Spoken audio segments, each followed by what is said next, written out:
Level on the 4 metre staff, 4 metre उंचीचा staff आहे, continuously sloping ground म्हणजे असं ग्राउंड बाळांनो बघा. ओके, तुम्ही जर इन्स्ट्रुमेंट इथं ठेवलं ना, इथं स्टाफ ठेवताय पण एक पॉईंट नंतर हा स्टाफ तुम्हाला दिसणार नाही माहिती आहे का. मग याचा अर्थ तुम्हाला इन्स्ट्रुमेंट परत बदलावं लागेल. एक साधं कॉमन सांगतो तुम्हाला, बेसिक काहीच माहीत नाही, पण असं बघताय ना तर इथपर्यंत स्टाफ पुरेल, पण एक पॉईंट नंतर हा स्टाफ दिसणारच नाही बाळांनो, इतका खाली चालला गेला स्टाफ, समजते का. मग परत इन्स्ट्रुमेंटला आणायचं, इथं ठेवायचं आणि परत इथून पुढे मोजत जायचं, असं करायचं आपल्याला. बरं, आता कधी कधी उदाहरणामध्ये असं म्हणतात, हे रिडिंग दिलेले आहेत बघा, या सगळ्या स्टाफच्या रिडिंग येत्या, त्या उदाहरणामध्ये कधी कधी बोलतात की तुम्हाला इन्स्ट्रुमेंट शिफ्ट कधी करायची गरज पडते. पण हे पूर्ण उदाहरण जर तुम्ही वाचला ना तर इथे उदाहरणामध्ये कुठे म्हटलेलं नाही आहे की शिफ्ट कुठे करतात. उदाहरण व्यवस्थित वाचा. 4 मीटर स्टाफ कंटिन्युअसली स्लोपिंग ग्राउंडवरती ठेवतायत, इंटरवल 30 मीटर, तो 30 मीटरवरती स्टाफ ठेवा, पुढच्या 30 मीटरवरती ठेवा, पुढच्या 30 मीटरवरती ठेवा, 30 मीटरच्या अंतरावरती जाऊन तुम्हाला स्टाफ ठेवायचा आहे. रिडिंग काय येते, पहिले आली 0.760, ठीक आहे, असं तुम्हाला या सगळ्या रिडिंग दिसायला भेटत आहेत. रिड्यूस लेवल पहिल्या पॉईंटची 150 मीटर आहे, पहिल्या पॉईंटची रिड्यूस लेवल किती आहे, 150 मीटर. तर म्हणतात calculate reduce level all point, जेवढे पण पॉईंट आहेत त्या प्रत्येकाची रिड्यूस लेवल काढा, हाईट ऑफ इन्स्ट्रुमेंट मेथड वापरा आणि शेवटी जाऊन चेक द्या. शेवटी जाऊन काय म्हणा चेक. बरोबर, ठीक आहे.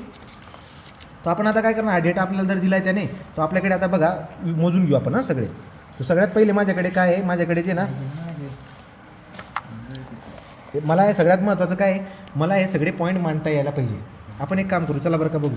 ते मला सांगा इथे रिडिंग कुठे चेंज होते, काय चेक करायचं तुम्हाला, चेंज कुठे होते. 0, 1 पॉईंट, 1.9, 2 पॉईंट, 2.98, 3 पॉईंट, बघा रे वाढत वाढत वाढत वाढत गेली आणि अचानक कमी झाली. याचा अर्थ इथून नवी सुरू होईल. ही पहिली रिडिंग राहणार आणि ही शेवटली रिडिंग राहणार, कळालं का, ही लास्ट रिडिंग. आपण एक काम करून आपण पहिली रिडिंगला गोल करतोय का, ठीक आहे ना, लक्षात राहू दे. नंतर वाढते वाढते वाढते, अचानक कमी, ही पहिली रिडिंग घेतली, परत वाढते वाढते, ओके, कळालं. याचा अर्थ दोनदा इन्स्ट्रुमेंट उचलावं लागतं तुम्हाला. हे बघा ना, 0, 1, 1.9, 2.4, 2.9, 3.6 वाढत गेली ना रिडिंग आणि अचानक एक झाली.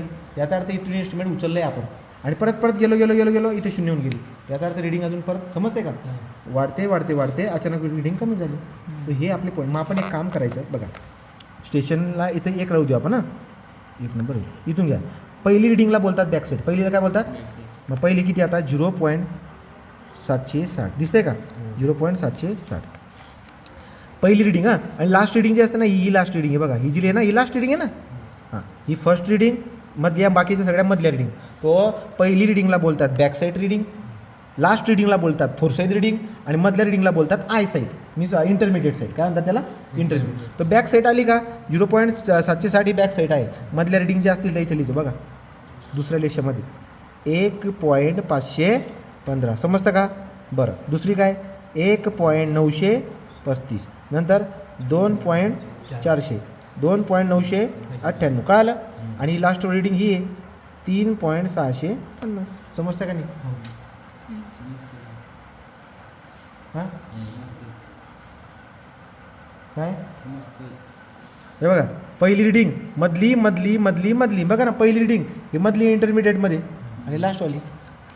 आता जिथं लास्ट संपते 3.6 तिथूनच आपण काय करतो, पहिली रिडिंग घेणार. याचा अर्थ याच्या समोरच फर्स्ट रिडिंग लिहायची, जी किती आहे 1.015. ओके, या बाकीच्या मधल्यात मधली कोणती, मधली इथं लिहिणार मी बघा, समजतं आहे का. जिथं शेवटची संपली ना तिथूनच पहिली रिडिंग लिहायची. आता इंटरमिडिएट लिहा 1.855, कळालं का. हां, पुढे बोला 2.495, पुढे किती आहे 3.570. लगेच झालं का, लगेच झालं. ही शेवटली रिडिंग आहे बाळांनो, ही खोडा, मला कळतं आहे का, ही लास्ट रिडिंग आहे ना. मग ती कुठे जाईल, ती जाईल इकडे 3.570, समजतं का. पहिली रिडिंग येतो का मधल्या आणि ही लास्टवाली.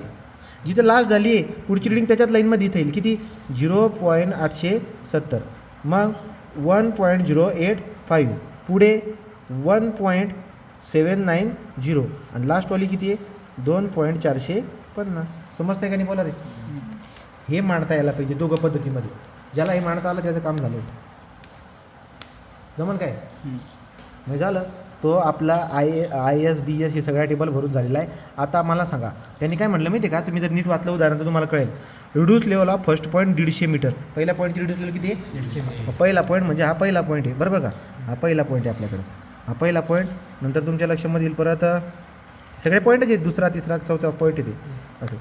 हा दुसरा तिसरा चौथा पाचवा 6 7 8 9 10 11 12 स्टेशन आहेत. किती आहेत? या इकडे. रिड्यूस लेवल किती दिली पहिल्या पॉईंटची? 150.00. बरोबर का? कारण पहिली रिडिंग ही बेंचमार्कवर असते. कुठे असते? बेंचमार्क. तो रिमार्क झाली बेंचमार्क. बोला इथपर्यंत काही डाऊट आहे का?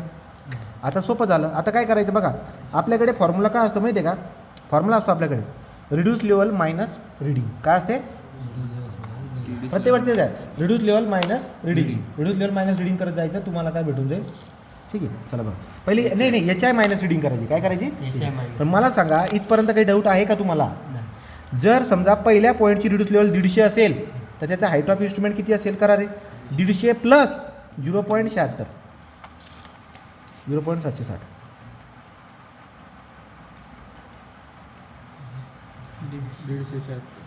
100 ही झाली एच आय. ही काय आली? हाईट ऑफ इन्स्ट्रुमेंट मेथड काय असते? H I minus reading. तुम्हाला रिड्यूस लेवल भेटेल. मग करा H I minus he reading करतो मी. करा 150 पॉईंट. काहीच करायचं नाही बाळा, हो काहीच करायचं नाही. 150.76 मायनस 1.515.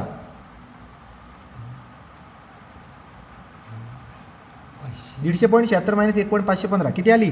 ही रिड्यूस लेवल आली पुढच्याची 149.245. चला पुढे चला. एच आय मायनस रिडिंग करा पटपट. 150 मायनस 150.76 मायनस 1.935.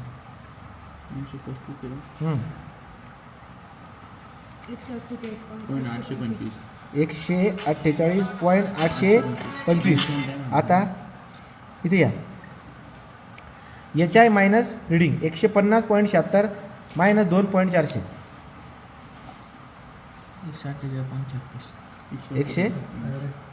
148.36. चला पुढे.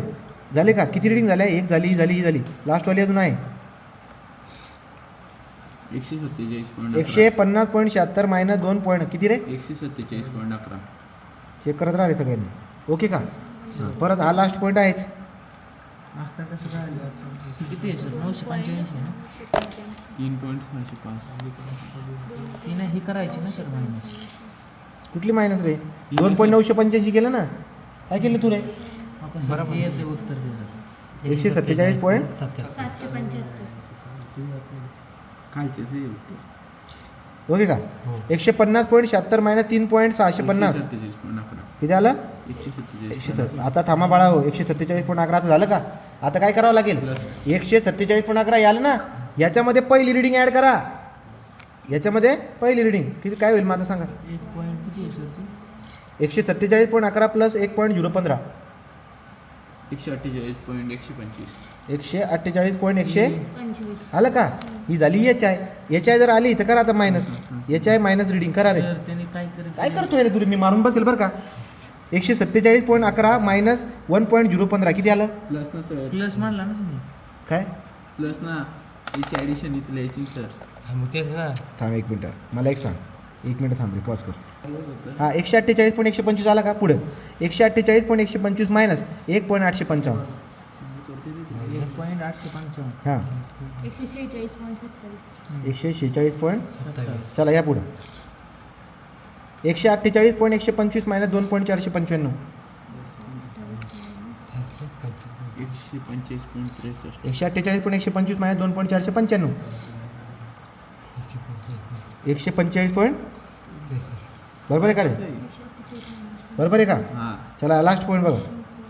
148.125 मायनस 3.570.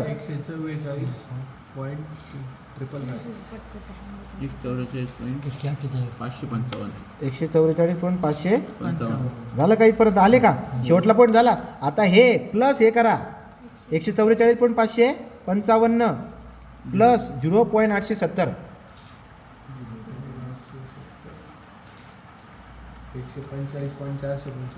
145. अरे यार काय चाललंय 370 एक 870 अरे 144.555 प्लस 0.870 सर बरोबर आहे. 40.400 चला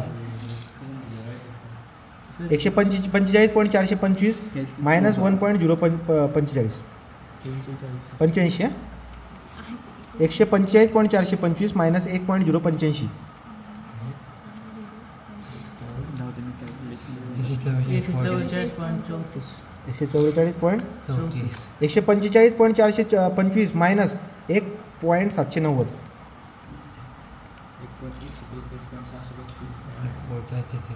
143.635 झालं आणि लास्टवाला हे 145.425 मायनस 2.450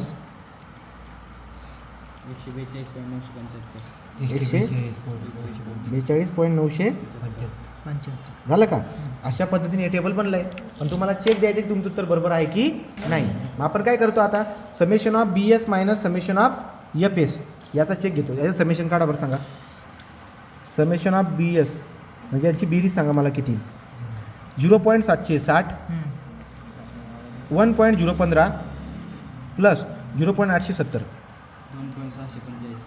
ठिकाणी काढा 2.655 2.600 प्रत्येकाने चेक करायचं मला एफ एस लागतो समेशन ऑफ एफ एस सांगा 3.650 3.570 प्लस 2.450 450 9.67 झालं का हे पण ओके आणि लास्ट आणि बी आहे मग आपल्याकडे चेक काय आहे चेक याच्यात घ्यायचं व्हर्टिकल लाईनमध्ये summation of back side minus summation of fore side is equal to is equal to last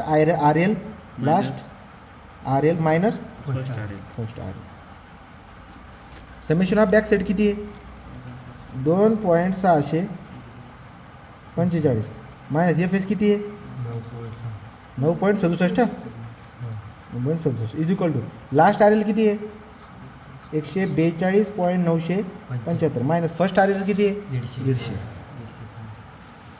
बरोबर का त्याला सांगायचं उत्तर किती आलं रे 7.025 मायनस 7.025 इथे सांगा रे इथे किती आहे 7.025 या रेषेच्या बाहेर जर तुम्ही काढलं तर निगेटिव्ह साईन गायब होऊन जातो 7.0 ऐका मी काय बोलतो ते लक्षात ठेवत नाही तुम्ही हे रेषेच्या बाहेर जर काढलं ना तर निगेटिव्ह चिन्ह चालला जातो म्हणजे काय होऊन जाईल मग आता 7.025 नाका झाला 7.025 दोघं सारखे आले हेन्स ओके हेन्स आपलं उत्तर बरोबर आहे